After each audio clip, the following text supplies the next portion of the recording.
म्हणजे गायकांना प्रेक्षकांना वाचता आलं पाहिजे, रसिकांना वाचता आलं पाहिजे आहे ना. म्हणजे बंडूजी आता म्हणाले की कानावर बोट केलं की समजून घ्यायचं की आपलं गाणं कुठेतरी वेडवाकडं होते आणि सूर बरोबर लागत नाही. तर ही गाणं जर रसिकांची ओळखता आली तर तो समोरचा कलाकार नक्कीच शिखर गाठलंय आणि रसिकांची मनं गाठलंय असं म्हणायला हरकत नाही. प्रश्न ताई, सगळे संगीताचे आणि सुरांचे जाणकार बसलेले आहेत. आणखी कोणाला काही प्रश्न विचारायचे असतील तर येस मॅम. नमस्कार. एकदा त्यांनी खूप छान तुमचा प्रवास उघडला आणि खूप छान वाटलं. सरांसाठी माझा एक प्रश्न होता की गाणं शिकत असताना एखादं वाद्यही आपल्याला येणं आवश्यक आहे किंवा शिकावं का? नाही, शिकण्याच्या धोरणाच्या विरुद्ध नाही त्यांनी, शिकण्याच्या धोरणाच्या विरुद्ध नाही त्यांनी, शिकलंच पाहिजे. एक शिकत तर दुसरं येते, दुसरं शिकत तर तिसरं येते, हे फिल्डच होतं. आणि राजा गायकाचं नाही काय, तुम्ही गायक स्वतः स्वरात म्हणता का नाही ते तुम्हालाच माहीत पडतं. वाद्य आवश्यक नाही, त्या स्वरात तुम्ही म्हणता त्याची गॅरंटी तुम्हाला राहते. आज जसं मी एक गाणं म्हटलं ते स्वरात म्हणा, कोणत्या स्वरात म्हणा ते मलाही माहीत नसतं, पण ती हार्मोनियममध्ये केली कोणत्या याच्यात ते माहीत पडते. हार्मोनियम मी या स्केलमध्ये गाणं गाऊ शकतो. या स्केलमध्ये जसं माझं बघा एक गाणं हाय पिचमध्ये गेलं तर त्या स्केलने मॅडमनं म्हटलं ते गाणं मी नाही घेतलं. तर हे मला माहीत पडते. हे आपल्याला जे गायक नसते त्यांना हे माहीत झालं तर आणखी सोपं होतं. एक काम झालं तुम्ही बोलून भुजलं पाहा, बोललं तरी तुमचं बोलणं तुम्हाला ऐकलं तुम्ही काम हा एक स्पीकरचा आहे.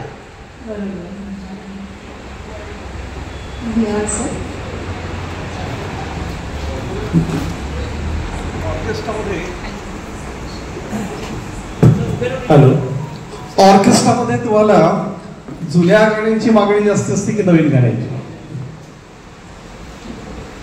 आता हे समोर बसलेल्या प्रेक्षकावर डिपेंड आहे.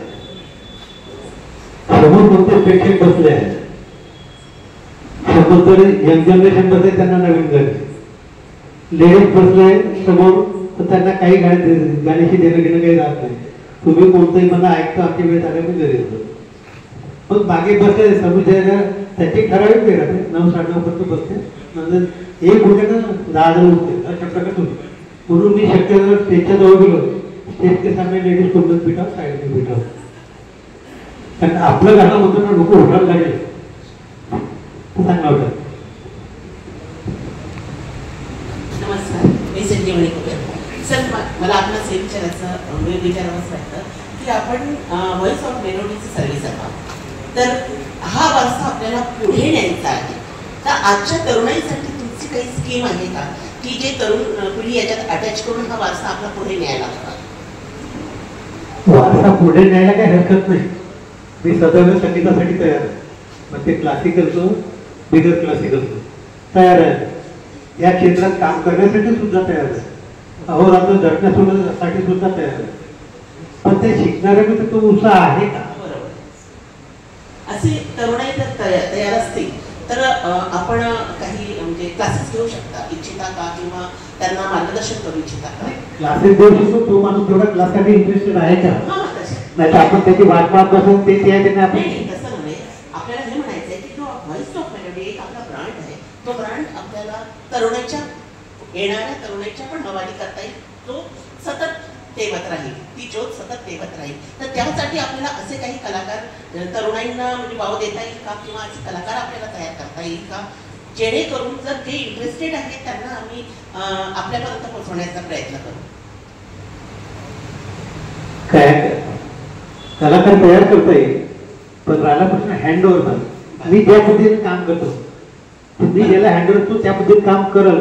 हे प्रश्न हाच आहे की तुम्ही तसे शिष्य घडवत असाल तर आपल्याला तसे जे काही इंटरेस्टेड तरुणाई असते ज्यांना आपल्याला स्टेज पण हवा असतो आणि ते तुमच्यापर्यंत येऊ इच्छितात, तर अशा वेळेस आम्ही म्हणजे जर आपण वेळ देऊन किंवा आपलंच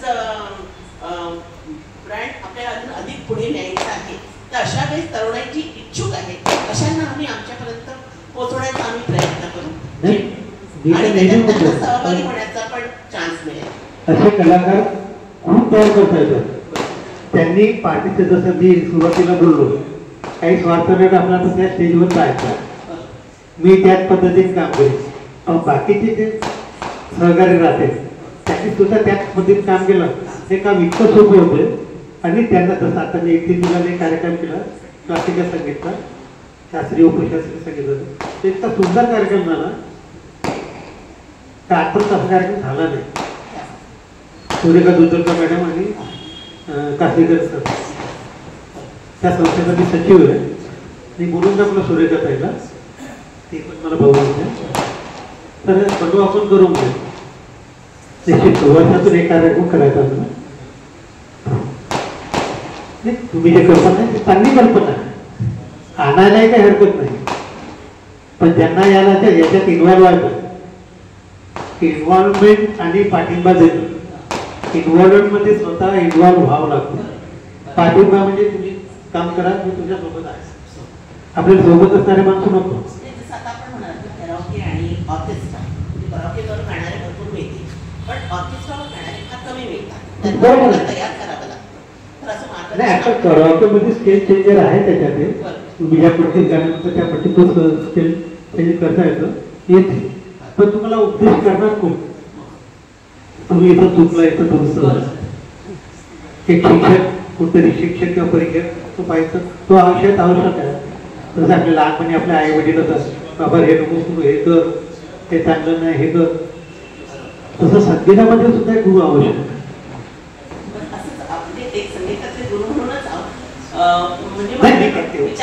तेवढा विद्वत्ता प्राप्त मी नाही आहे, मला जे ते सांगत.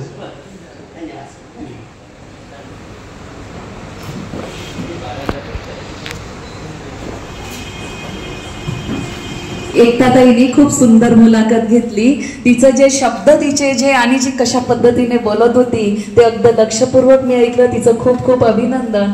आणि सर तुम्ही जे 50 वर्ष तुमच्या गोल्डन ज्युबलीला झाले आणि आता जो तुम्ही प्रोग्राम घेतलेला होता प्रियदर्शिनीला, खूप सुरेख प्रोग्राम होता.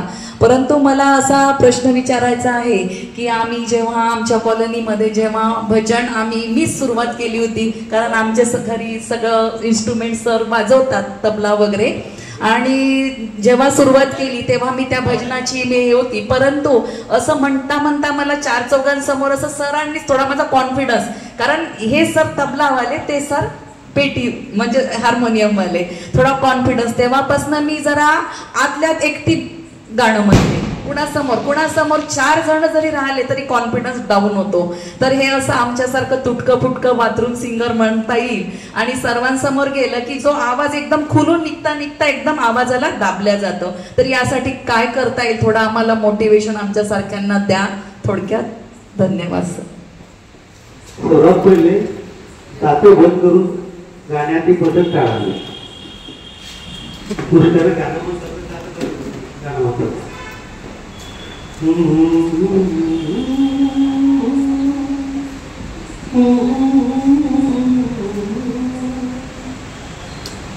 ठीक आहे,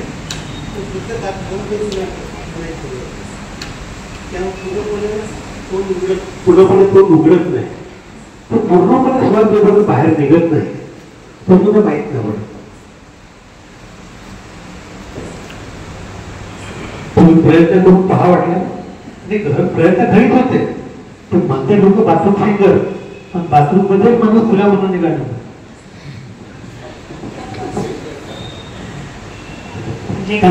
चांगलं मार्गदर्शन मिळालेलं आहे. त्या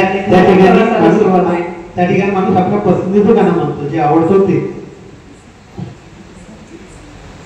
कारण गायकही आपण आणि श्रोताही आपण असतो, त्याच्यामुळे आपली पाठ थोपटायला आपण सदैव तयार असतो. एकदम चांगला मार्ग मिळाला. नमस्कार सर. सृजनच्या या मंचावरून आम्हाला एक छान मुलाखत ऐकायला मिळाली आणि आपली जी यशस्वी वाटचाल आहे 50 वर्षाची त्याबद्दल आपलं अभिनंदन आणि एक छान मुलाखत म्हणून दोघांचं पण अभिनंदन. माझा प्रश्न असा आहे की पूर्वी जेव्हा सार्वजनिक कार्यक्रम राहायचे, गणेशोत्सव आणि शारदा उत्सव, त्यामध्ये एक ऑर्केस्ट्राची भरमार राहायची आणि ऑर्केस्ट्रांना म्हणजे मागणी राहायची खूप. प्रत्येक मंडळांमध्ये वेगवेगळ्या दिवशी त्यांचे अरेंजमेंट केली जायची.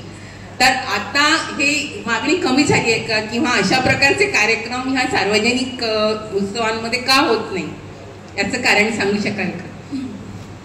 नाही, मागणी कमी झाली नाही, जो ऑर्गनायझर होता त्याची विचारसरणी बदलली आहे. कारण आता ऑक्युपायड निघालं, त्याच्या रिझनच्या सर्व वस्तू त्याच्यात निघतात पॅडमध्ये. ऑर्गन निघालं सिंथेसायझर, त्याच्यामुळे ट्रम्पेट वगैरे त्या वस्तू त्याच्यात निघतात.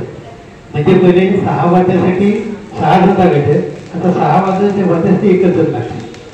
ही स्टेजवर ऑर्केस्ट्राच्या कलाकारांची संख्या राहायची त्यावेळेस 19 ते 20 राहायची जवळपास. अगदी 4 जण राहायचे पूर्ण होते. तो ऑर्केस्ट्रा या नावाला जो स्टेज पाहिजे तो नाही. 4 जण राहिले तर काय काय काय एकावेळी एक 2 म्हणून तू एवढ्या स्टेजमध्ये कार्यक्रम होतो. पहिले 20-25 स्टेज लागला, 30-40 स्टेज लागला.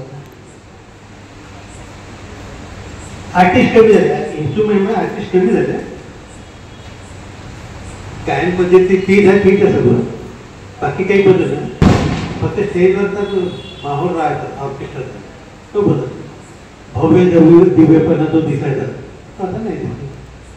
तर सुगम संगीत म्हणायचं म्हणजे आता सुगम संगीतचे कार्यक्रम, सुगम संगीतमध्येही कार्यक्रम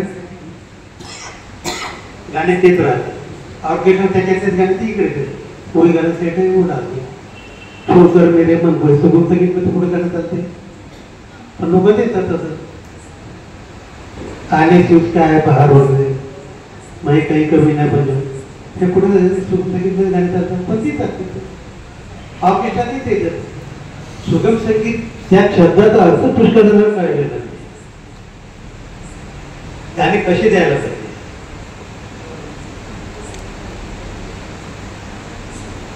या दोन्ही फील्ड वेगळ्या.